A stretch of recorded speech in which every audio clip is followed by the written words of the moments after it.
নমস্কার, আপনারা দেখছেন সময় কলকাতা। টলি হলি বলি নিয়ে রয়েছে আমি সৈকত। অভিনেতা রাহুল অরুণোদয় বন্দ্যোপাধ্যায়ের মৃত্যুর 1 মাস পার। এখনও নীরব প্রযোজনা সংস্থা ম্যাজিক মোমেন্টসের কর্ণধার জুটি লীনা গঙ্গোপাধ্যায় এবং শৈবাল বন্দ্যোপাধ্যায়। তাদের ধারাবাহিক ভোলে বাবা পারকারেকার আউটডোর শ্যুট করতে গিয়েই তালসারির সমুদ্রে আকস্মিক মৃত্যু হয় রাহুলের। শোনা যাচ্ছে লীনা গঙ্গোপাধ্যায় নাকি আগামী দিনে প্রযোজনার সঙ্গে আর যুক্ত থাকতে নাও পারেন। এমন জল্পনাও শোনা গিয়েছে তিনি নাকি সম্পূর্ণ ভিন্ন পেশায় নিজেকে সরিয়ে নিতে পারেন। রাহুলের অস্বাভাবিক মৃত্যুর পরে লীনা শৈবাল পরিচালক সহ ধারাবাহিকের একাধিক ব্যক্তির নামে লিখিত অভিযোগ দায়ের করেছেন প্রিয়াঙ্কা সরকার। যতদিন না নির্দোষ প্রমাণিত হচ্ছেন ততদিন ম্যাজিক মোমেন্টসের সঙ্গে কেউ কাজ করবেন না। ইতিমধ্যেই প্রযোজনা সংস্থার ধারাবাহিক চিরসখা বন্ধ হয়ে গিয়েছে। লীনার ছেলে অর্কপ্রভ গঙ্গোপাধ্যায়ের প্রযোজনা সংস্থার ধারাবাহিক কোণে দেখা আলোর ভবিষ্যৎ নিয়েও জল ঘোলা হয়েছিল। তবে আলোচনার মাধ্যমে সেই সমস্যার সমাধান হয়েছে। তবে তার মধ্যেই গুঞ্জন, প্রযোজনা সংস্থার অন্যতম কর্ণধার লীনা গঙ্গোপাধ্যায় নাকি বিনোদন দুনিয়া থেকে নিজেকে সরিয়ে নিতে পারেন।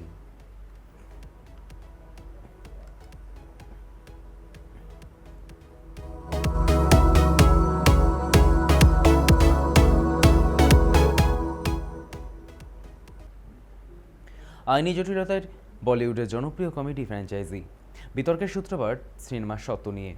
গত ফেব্রুয়ারি মাসেই ফিরোজ নাদিয়াদওয়ালার বিরুদ্ধে আইনি পদক্ষেপ করেছিল দক্ষিণী প্রযোজনা সংস্থা 7 আর্টস ইন্টারন্যাশনাল লিমিটেড।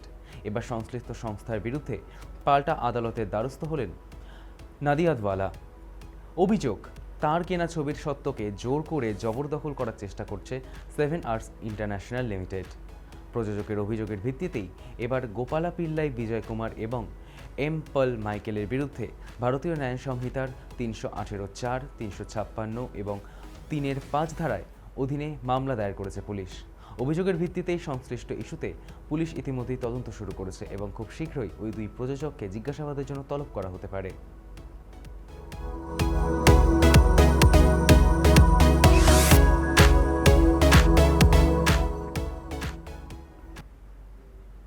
আগামী 4 মে নির্বাচনী ফল প্রকাশ।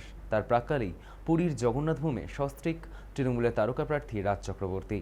বিগত 5 বছর ব্যারাকপুরের বিধায়ক পদ সামলেছেন রাজ।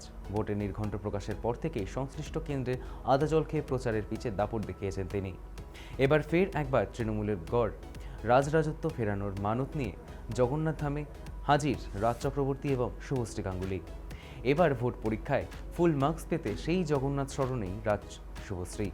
তারা বিশ্বাস করেন যে কোনো সমস্যায় জগন্নাথকে স্মরণ করলেই এক মুহূর্তেই সমস্ত অন্ধকার কেটে যায়। তাই এবার ব্যালটে ভাগ্য গণনার আগে পুরীতে ছুটে গেলেন রাজ শুভশ্রী। শুক্রবার সকালে জগন্নাথ ধামে পুজো দিয়ে মন্দির চত্বর থেকে সেসব ক্যামেরাবন্দি মুহূর্ত ভাগ করে নিলেন সেলেব দম্পতি।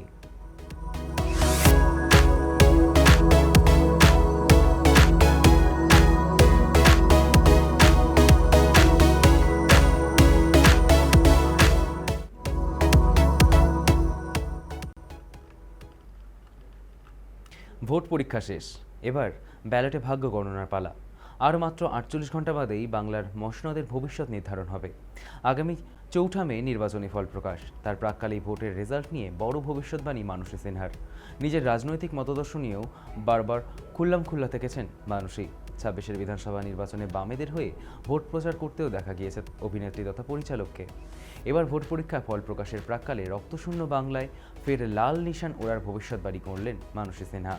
মানসী বলেন, তাকে যদি ব্যক্তিগতভাবে জিজ্ঞেস করা হয় সিপিএম হয়তো সরকার করতে পারবে না ঠিকই, কিন্তু নিঃসন্দেহে এবার বেশ কয়েকটা সিট পাবে।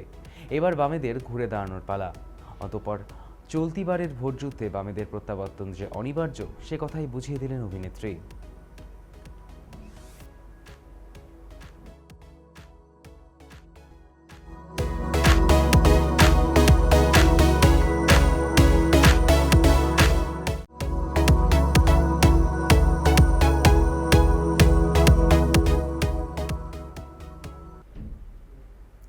দেখতে দেখতে বিবাহিত জীবনের 9টা বছর পার করে ফেললেন বিরাট কোহলি এবং অনুষ্কা শর্মা। 2017 সালে ইতালির তাসকানিতে বিয়ে করেন ক্রিকেট তারকা এবং অভিনেত্রী। যদিও বিয়ের আগে একটা লম্বা সময় প্রেম পর্ব চলে তাদের, তবে খেলা দেখে নয় বরং অন্য এক ক্ষমতা দেখে অনুষ্কা সিদ্ধান্ত নেন যে বিরাটকেই বিয়ে করবেন। অনুষ্কা জানান, তিনি বিয়ের আগে দেখে নেন যে বিরাট সব কিছুর খেয়াল রাখেন। বিরাট কিছুই ভুলে যান না। ছোট থেকেই নাকি একদম ছোট থেকে ছোটতম জিনিসও বিরাট সহজেই মনে রাখে। বিয়ের পর অনেকগুলো বছর পেরিয়ে গিয়েছে, ছোট ছোট খেয়ালও রেখেছেন বিরাট কোহলি। অনুষ্কা অনেক কিছুই মনে রাখেন না, যেমন গাড়ির চাবি অথবা মোবাইল, কিন্তু বিরাট কিছুই ভোলেন না। ছোট থেকে ছোট জিনিসও তিনি সহজেই মনে রাখেন। মুম্বাই ছেড়ে বর্তমানে লন্ডনে সংসার পেতেছেন তারকা দম্পতি। এই মুহূর্তে ভামিকা আর অকায় দুই সন্তানের বাবা মা তারা।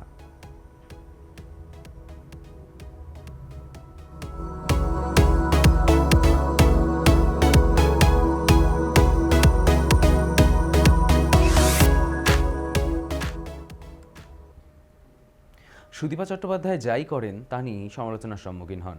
দিন কয়েক আগেই সঞ্চালিকা তথা অভিনেত্রী জানান যে তার ছোট ননদকে হারিয়েছেন তিনি। মাঝে একটা লম্বা সময় অসুস্থ ছিলেন সুদীপার স্বামী পরিচালক অগ্নিদেব চট্টোপাধ্যায়। এবার সমাজ মাধ্যম জুড়ে অগ্নিদেবের ভুয়ো মৃত্যু সংবাদ। এখন সমাজ মাধ্যমের এমন ধারা নাকি তার গা সওয়া হয়ে গিয়েছে। সুদীপা জানান, তাকে কিংবা তার পরিবারকে নিয়ে এই ধরনের কুৎসা এই প্রথম রটছে না। বাংলাদেশে একটি অনুষ্ঠান করতে গিয়ে সেখানে গরুর মাংস রান্না নিয়ে বিস্তর বিতর্ক হয়। একটা সময় এই ধরনের আলোচনা দেখলে চুপ করে থাকতেন, কিন্তু এখন তিনি পাল্টা জবাব দিতে শিখে গিয়েছেন।